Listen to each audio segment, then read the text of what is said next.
Welcome back to part 2 of the Newcleus interview. We left off, we were a group called Positive Messenger, and we were not quite Newcleus. No. Not yet. How exactly did we make the transformation? Well, of course, I was still DJing with Jam On. We were still doing, we weren't doing block parties. Block parties were still happening, but Rockin' in the Parks had basically been killed in Brooklyn, you know, because people started what they call running. In other words, somebody would pretend they have a gun or have a gun, and crowd would stampede, and people were getting their equipment trampled on it, and you out there playing for free. So you can't afford to lose thousands of dollars because fools started it. So that killed it, and that's a damn shame because that was a golden era, man. That was an unbelievable time. And let's face it, the media couldn't wait to point out why these public street parties were bad for us. They couldn't wait to shit on hip-hop culture because it was bad. Forget that they were breakdancing rather than being in gangs and giving, I mean, talk about when a new culture like hip-hop comes up, everybody just wanted to be a part of it, and they had a purpose, and they were all running after that dream. But yet, if you breakdance, you'll kick your sister in the head and she'll get a concussion, and that'll be the end of it. There was a lot of that. Sure. So, all right, Brooklyn breaks up. Yeah, the park jams break up. Still doing block parties. They still do block parties in Brooklyn. But yeah, the park jams broke up, and you know, so we were basically regular mobile jocks by then. You know, doing house parties and you know weddings and wedding receptions and stuff like that. You know, normal stuff, big parties and stuff. And one of our DJs, Salvador Smooth, said to me, well, how come, you know, because of the music we're working, why you guys don't ever do a rap record? Now, mind you, we're talking 1981. Okay. All right? So Jazzy Sensation, there wasn't that much out yet, really. Most of the rap records, first of all, you got to remember, we're a battle crew. Okay. All right? And tell people what that means. What we were born of is we lived to battle. We would come out in the summer in the 70s. You come outside on your stoop, or you get a phone call. Somebody says they're jamming, or you come out and you hear. You know what you hear now when a car with a booming system goes by? Back then there was no such thing as cars with booming systems. You went outside, you heard that. Somebody's jamming somewhere. Okay. You start asking people where they're jamming. You find out who, what, where, and you start making calls, get the equipment, and you set up across the friggin' park from them or whatever, and the battle is on. Okay, so who's going to bring the crowd closer to their set? Right, it's all about pulling the crowd. Okay. That's the line from Jam On. A lot of people don't understand what that means. When a crowd is dancing for this DJ over here, 1,000 people over there rocking, and you put on a track that's bumping, you pull the crowd. They run from that DJ over there over to your set. That's called pulling the crowd. Right. And you didn't have to do it with volume. Like everybody talks about how Bombada being shouted down by Kool Herc. Bombada, turn off your system, whatever, battling. Oh no, you can do it that way. You can do it that way. You can do it that way, but nobody was going to do that to us. Nobody's going to do that to us, but you can do it that way, you know. But did you go to any of those big parties? We went to a few. We were in a few, you know. But the famous ones that people tend to talk about, all from the Bronx. Right. And went to a couple of Bronx things, but we from Brooklyn. And you can bring all your equipment all the way out. No, we ain't jam up in the Bronx. There was no need to. Just like they didn't come to Brooklyn to jam.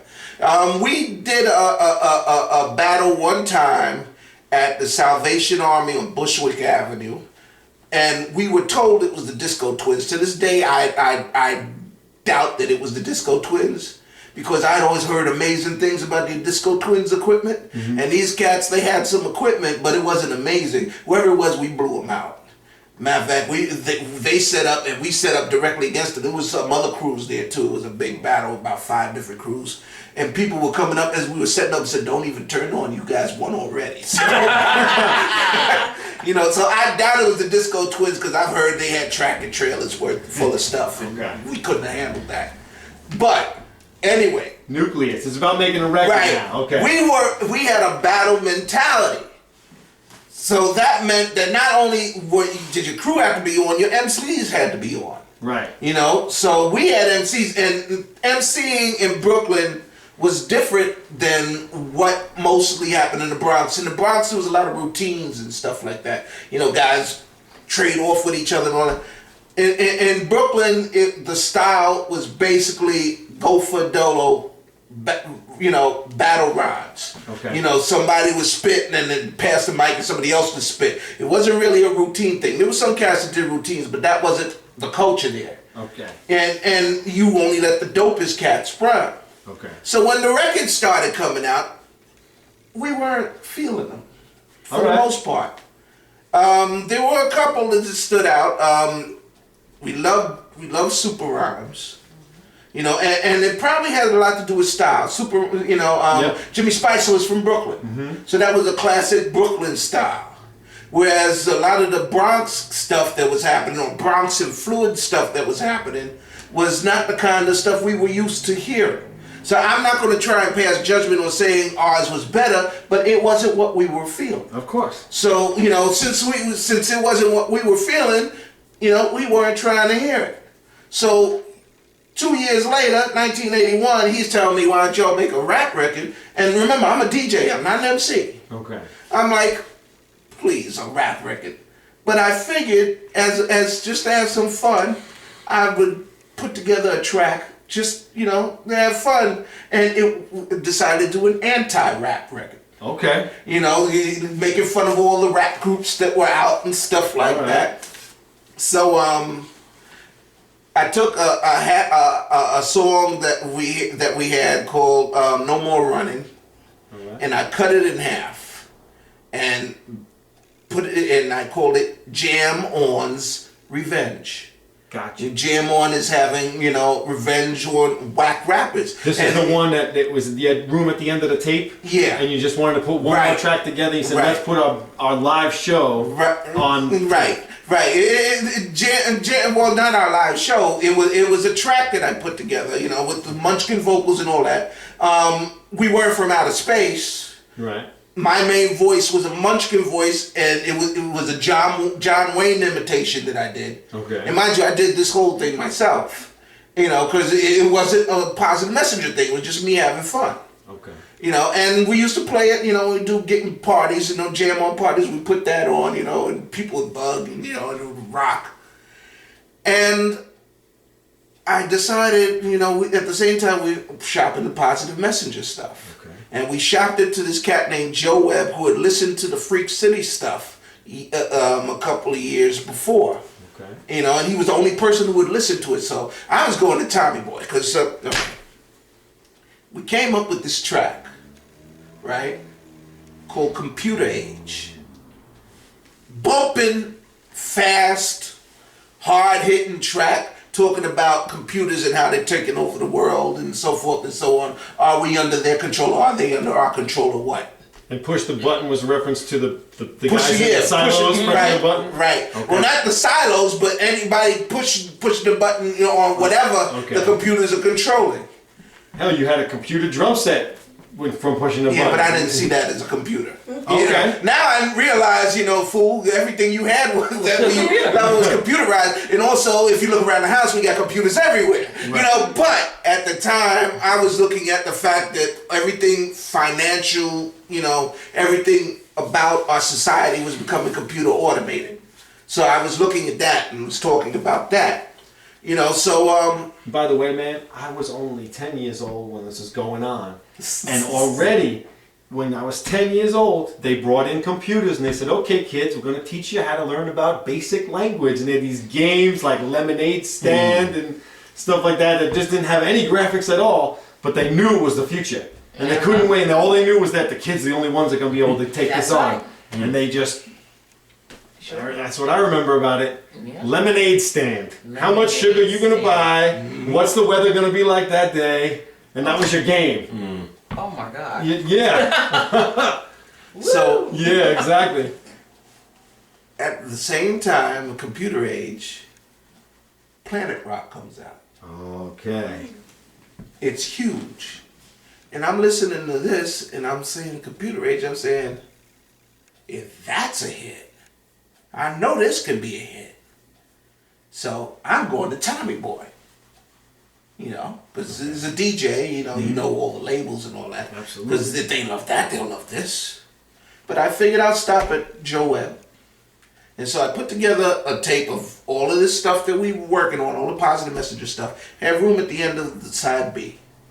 So I figured, well, why leave empty room? And I put the Jam On's Revenge thing on there. Right. You know, just to fill up room. It wasn't called the Wiki Wiki song yet. No. Okay. No. It was Jam On's Revenge. You know, Wiki Wiki Wiki was just a joke. You know, we were just making fun. It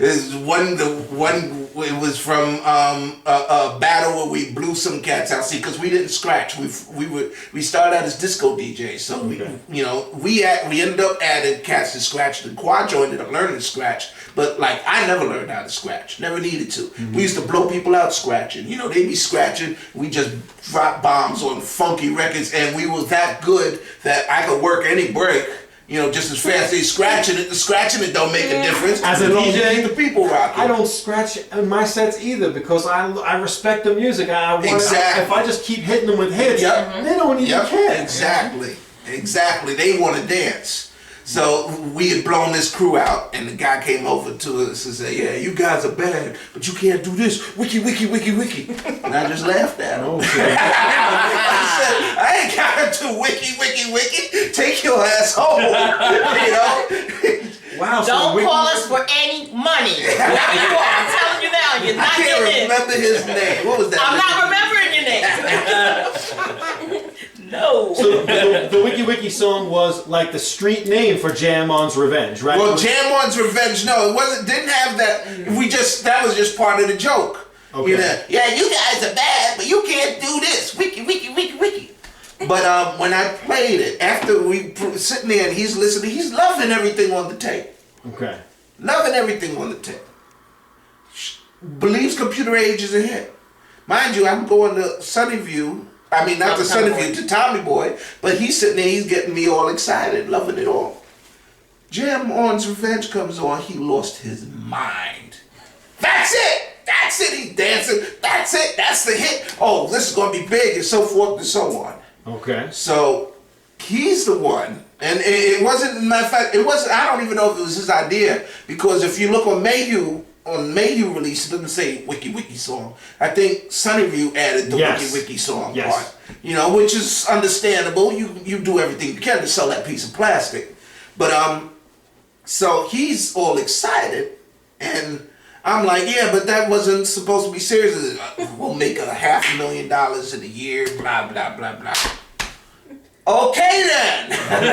I mean, here it is. You know, my dreams presented in front of me and all that. So I said, okay, all right. But I said, we can't be Positive Messenger then. Because we're betraying, you know, what our whole mission was supposed to be about. Right. You know, Positive Messenger, and then we're doing something that has no message to it. It's just a joke and all that. So we figured we'd come up with a new name. So we figured Monique and I were first cousins. Right. Right. By this time, all of us are married. Monique and, you know, Nikki D, Chili B, they're married. Lady and I am married. You know, so we're first cousins, me and Nikki. They grew up like brother and sister. She's married to Chili B. I'm married to Lady E. So it's three families come together in a nucleus. So that's a good name, Newcleus, and then it's got a scientific kind of thing because we do electronic, scientific sounding music, you know, and we just figured we changed the spelling. Of and course. That's how we became Newcleus. And that's how our first song became Jam On's Revenge, and then somebody made a typo and it became Jam On Revenge, and then they made a further typo and lost a hyphen between Jam and On when it went to Sunnyview. Okay, so it took us an hour to do the first little question. I was going to say, this is not going as quick as I thought. I'm learning now that the interviewer's job is to interject, and I'm just not doing that. So stay tuned. Part 3 of this interview is coming up soon. Maybe we'll get to some hits. Yeah.